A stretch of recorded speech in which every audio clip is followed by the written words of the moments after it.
particularmente em ocasiões festivas como Shabat e as datas sagradas que nós já conhecemos, né?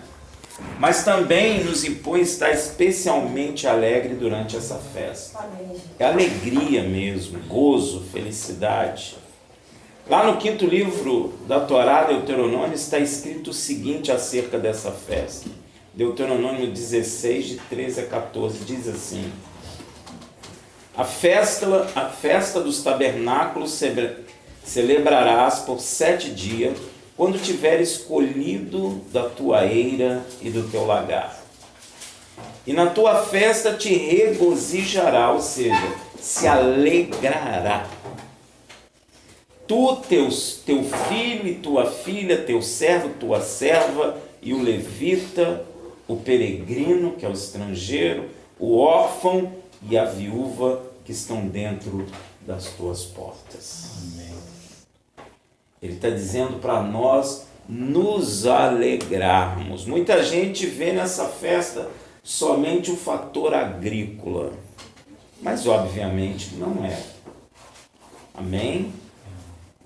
Há 2 mandamentos na Torá exclusivo a essa festa. Um é juntar e ter nas mãos uma coisa que nós chamamos Arbaat Ha-Minim, que são as 4 espécies que nós temos ali, ó. Tá bom? O outro é habitar no Maçucá. São específicos dessa festa. O mandamento de juntar as 4 espécies é mencionado no 3º livro da Torá, lá em Levítico, que está escrito assim, Levítico 23, de 39 a 40. Contudo, aos 15 dias do 7º mês, quando recolherdes o produto da terra, celebrareis a festa do Eterno por 7 dias. No primeiro será dia de descanso solene, que é hoje. E no 8º, Simhat Torá, será dia de descanso solene.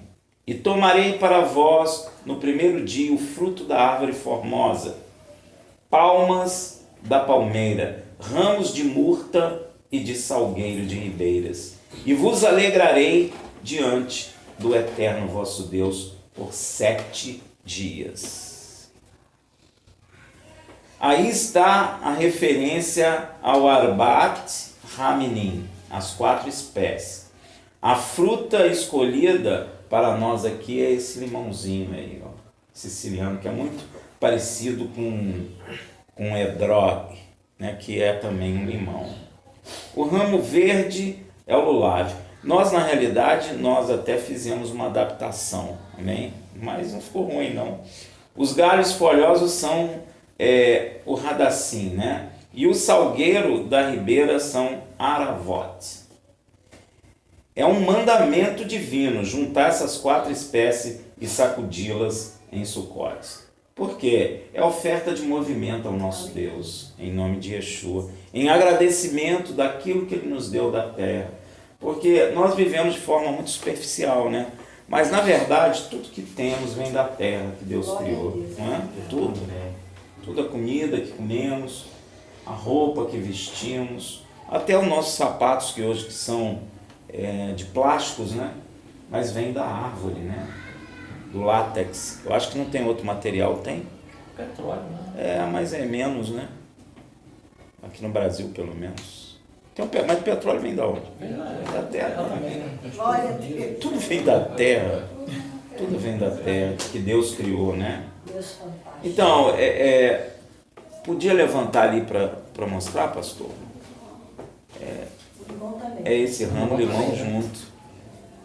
Tá bom? Esse representa o fruto que nós vamos mover com a bênção diante de Deus em direção a Israel, meu irmão. Precisa ser entendido o que está fazendo e tem que se fazer de todo o coração, depois a gente vai fazer. Amém? É um mandamento.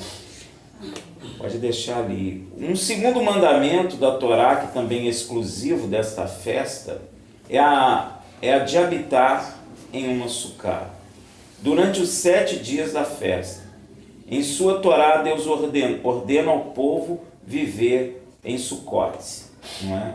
Que é plural de sucá, em cabanas.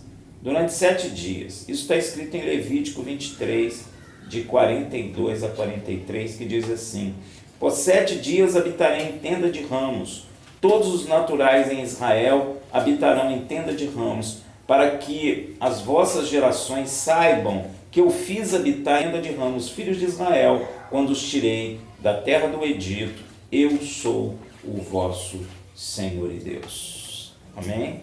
Está aqui a nossa sucá. Até eu estava falando com o menino que eu desenhei e ele fez.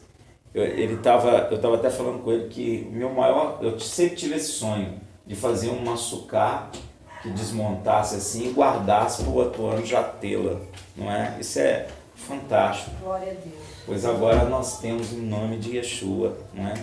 Se Deus permitir, no próximo festa de tabernáculo, ela estará reerguida e com mais palmas, né, sobre elas, e talvez até dos lados na lateral, em nome de Yeshua. Então esse mandamento é tão fundamental na festa de Sucote que até empresta seu próprio nome à mesma, né? Tabernáculo, festa dos tabernáculos.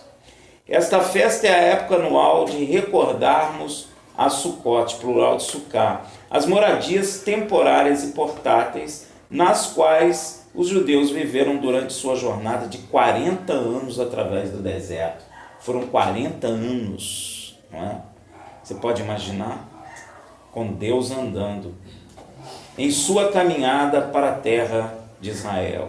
E o interessante disto tudo é que Deus habitou também em Sucá, junto com Israel no deserto durante estes 40 anos. Amém? Vemos isso pela resposta dada por Deus a Davi, quando ele quis construir um templo para Deus habitar. Lembra disso? Lá em 2 Samuel, não é? Vamos lá, 2 Samuel 7, de 1 a 6. Ora, estando o rei Davi, caramba, não enxergo mesmo não, estando o rei Davi em sua casa e tendo-lhe dado o Senhor, deixa eu colocar aqui,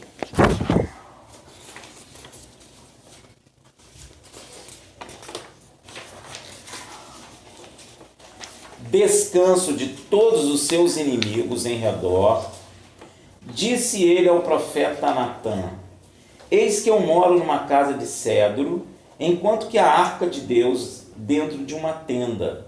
Respondeu Natã ao rei: vai e faze tudo quanto está no teu coração, porque o Senhor é contigo. Isso aqui me chama atenção, porque Natã é um profeta de Deus, mas nem sempre o profeta está falando aquilo que Deus mandou falar. Amém?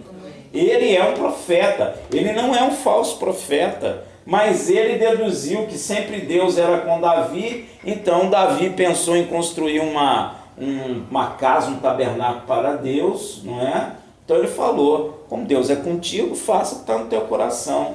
E ele foi para casa. Deus é interessante, né? Ele deixou o profeta ir, né? O profeta deve ter escovado o dente, deitou, Deus falou: falou assim, ó. Mas naquela mesma noite a palavra do Senhor veio a Natã dizendo: vai e dize ao meu servo Davi, assim diz o Senhor, edificar-me-ás tu uma casa para eu nela habitar. Tremendo, né? Por isso que a gente tem que tomar cuidado no que a gente está falando, né? Porque em casa nenhuma habitei desde o dia em que fiz subir do Egito os filhos de Israel até o dia de hoje, mas tem mandado em tenda e em tabernáculo. Então Deus tabernaculou com Israel no deserto, em tendas. Deus confirma isso dizendo em Levítico 26, de 11 a 12: também porei o meu tabernáculo no meio de vós, e aí a minha alma não vos abominará. Andarei no meio de vós, e serei vosso Deus, e vós serei o meu povo. Interessante aqui, que não tem nada a ver com o assunto, mas é que Deus fala que tem alma. Amém? Presta atenção na palavra. O plano inicial de Deus sempre foi habitar com os homens. Amém? Então a festa dos tabernáculos também prefigura Deus habitando com o homem. Porém, o homem pecou e foi expulso do jardim do Éden. Então Deus santifica Israel no deserto, para onde o homem foi, amém? E coloca seu tabernáculo no meio deles, e habita com eles no deserto por 40 anos em tendas. Mas está escrito lá em Atos 17, 24, o Deus que fez o mundo e tudo que nele há, sendo ele Senhor do céu e da terra, não habita em templo feitos por mão de homens. Interessante, né? Deus não habita nessa sucá que nós fizemos com nossas mãos. Deus não habita naquele tabernáculo que Moisés levantou, não é? Por quê? Porque ele é Senhor de todas as coisas. E Salomão diz que nem o céu dos céus podem conter a Deus. O que mais aquele templo que ele construiu, não é? Ele não fala isso? Então podemos deduzir que o Deus de Abraão, Isaque e Jacó, o Criador de tudo que há, habita em templo feita por suas próprias mãos. Se ele não habita em templo feito por mão de homem, é porque ele habita em templo feito por ele. Não é verdade? Concorda comigo? Ou isso é uma dedução errada? Não é, né? Não é, não. Então, ele habita em templo feito por suas próprias mãos. Isso nos mostra que, como nós temos um tabernáculo terreno criado por ele, ou seja, este corpo carnal, logo Deus viria habitar no meio de Israel por meio de um tabernáculo terreno como o nosso. Amém? Deu para entender? Ou seja, num corpo carnal como o nosso. É por esta razão que está escrito a respeito de Yeshua em Hebreus 10, versículo 5. Pelo que, entrando no mundo, diz, sacrifício e oferta não quiseste, mas um corpo me preparaste. Amém? Porque Deus anseia por habitar em nosso meio, mas Ele só colocou a presença dEle nesse tabernáculo, lá no deserto. Ele não habitou Ele ali. Amém? E é também, logo Yeshua entra na terra nascido de mulher, debaixo da lei, adquirindo um tabernáculo terreno como o nosso, feito pelas mãos de Deus, não é? O homem não foi feito pelas mãos de Deus? Amém? Veja em João 1,14, e o verbo se fez carne e tabernaculou entre nós, cheio de graça e de verdade. E vimos a sua glória como a glória do unigênito do Pai. Aleluia. Deus só tinha um filho. E ele introduziu na terra, dando ele um tabernáculo igual ao meu e o seu, um tabernáculo terreno de pó. É por esta razão que Yeshua diz em João 2, 18 a 19: protestaram, pois, os judeus, perguntando-lhe, que sinal de autoridade não mostra, uma vez que fazes isso? Ele estava fazendo milagre. E ele lá no templo derrubou os vendilhões e tudo. Aí os fariseus, os escribas, perguntaram, que autoridade tu tem para fazer isso? Ele respondeu. Respondeu-lhe Yeshua, derribarei este santuário, em 3 dias o levantarei. Aquilo foi um escândalo.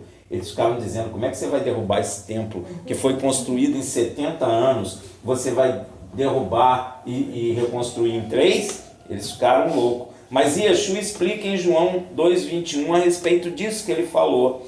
Mas ele falava do santuário do seu corpo.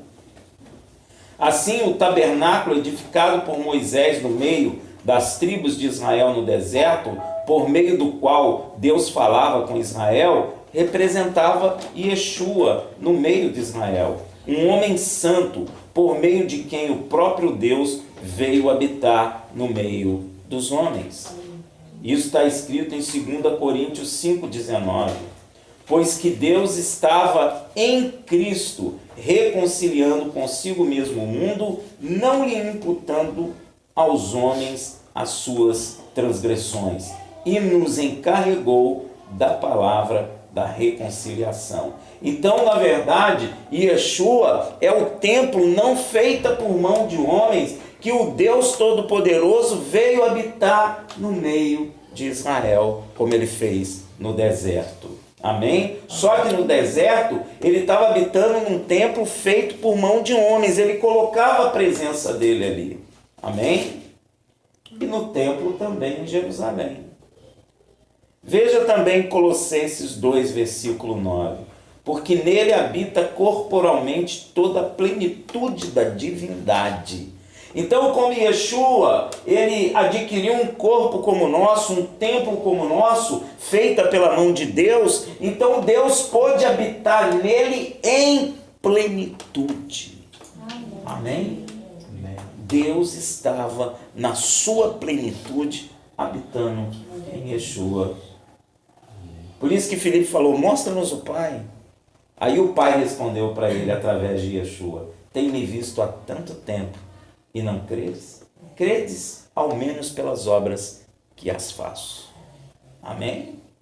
Assim como o tabernáculo no deserto foi temporário e passou, ou seja, foi derrubado, assim também Yeshua teve que derrubar o templo de seu corpo, como ele disse. Ele teve. Pois a palavra de Deus diz que carne e sangue não herdam o reino de Deus. Veja só, esse templo aqui é feito pela mão de Deus, mas esse templo está contaminado e ele não pode herdar o reino dos céus. Por isso Yeshua adquiriu esse corpo como o meu, sem nenhum pecado, e a plenitude de Deus habitou nele, para que o próprio Deus o levasse ao madeiro e derrubasse esse templo, para que ele erguesse em 3 dias um templo glorioso. Mas digo isso, irmão, que carne e sangue não podem herdar o reino de Deus, pois Deus não quer habitar com o homem e no homem de forma temporária, mas de forma permanente. Assim como Deus habitou de forma temporária no deserto e habitou de forma temporária em Jerusalém no templo, mas Deus não quer isso. Deus quer habitar no meio dos homens e nos homens eternamente. Então é necessário que ele prepare um templo que possa suportar a plenitude da glória dele. Por isso Yeshua matou a carne, derrubou esse templo. Veja em 2 Coríntios 6, de 16 a 18, que harmonia há entre Cristo e Belial, ou que parte tem o crente com o incrédulo, e que consenso tem o santuário de Deus com ídolos? Pois nós somos santuário do Deus vivo, como Deus disse, neles habitarei, e entre eles andarei, e eu serei o seu Deus, e eles serão o meu povo.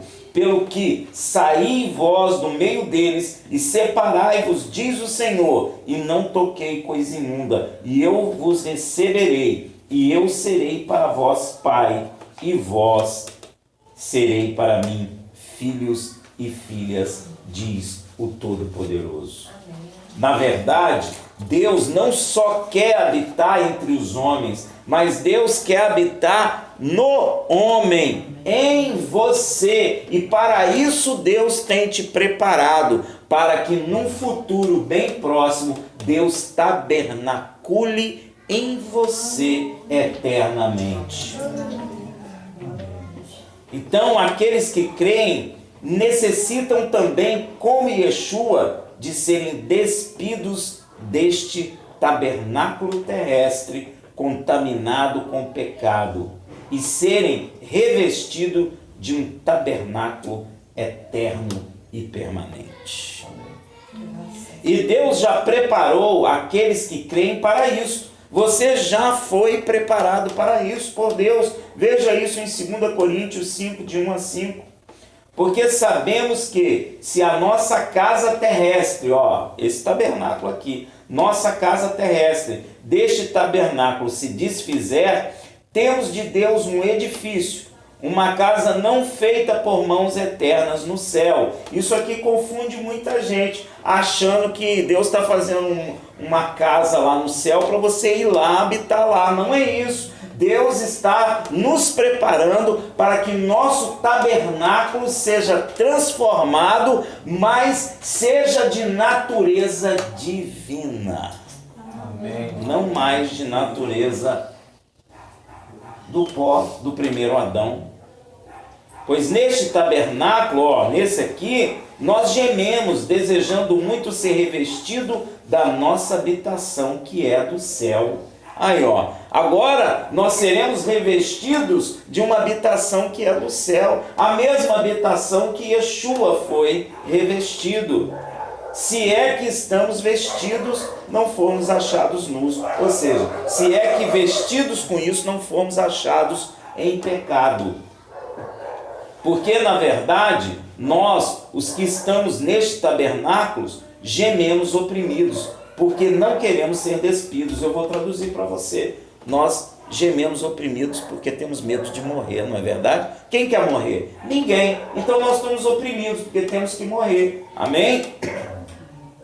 Porque nós não queremos ser despidos, mas sim revestidos, para que o mortal seja absorvido pela vida. Ora, quem para isso mesmo nos preparou foi Deus, o qual nos deu como penhor o Espírito. Então, quando nós recebemos o Espírito de Deus, Deus está nos preparando para que o nosso tabernáculo, se ele for desfeito, nós sejamos revestidos com o tabernáculo eterno, para que Deus possa fazer de ti morada eterna. Amém.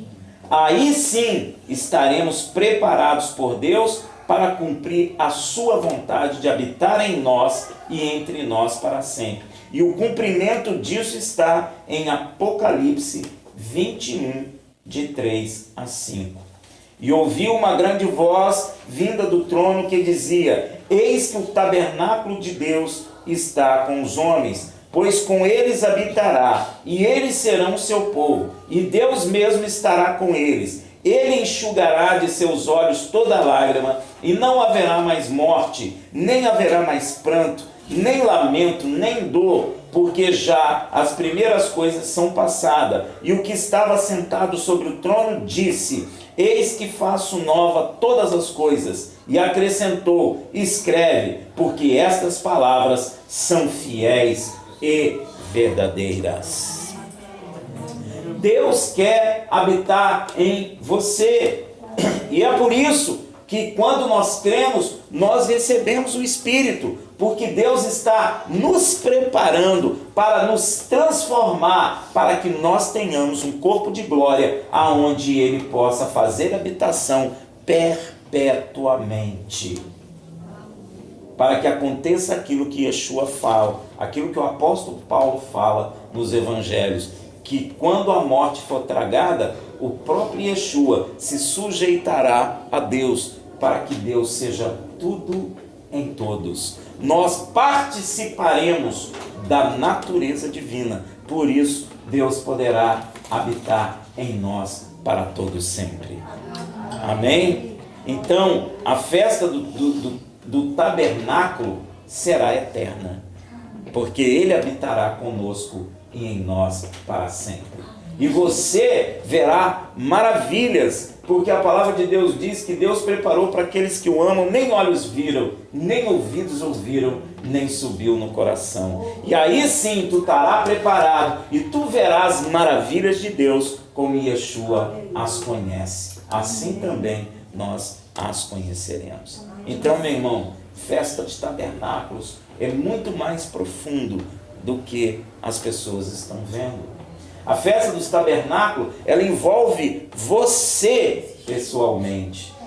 É porque assim como Israel andou no deserto, naqueles tabernáculos assim, e prefigurava a vinda do Mashiach, tabernaculando no nosso meio, para nos trocar de tabernáculo, agora nós comemoramos essa festa, na esperança de já estarmos com os tabernáculos mudados, para que Deus possa habitar em nós perpetuamente. Você crê nisso?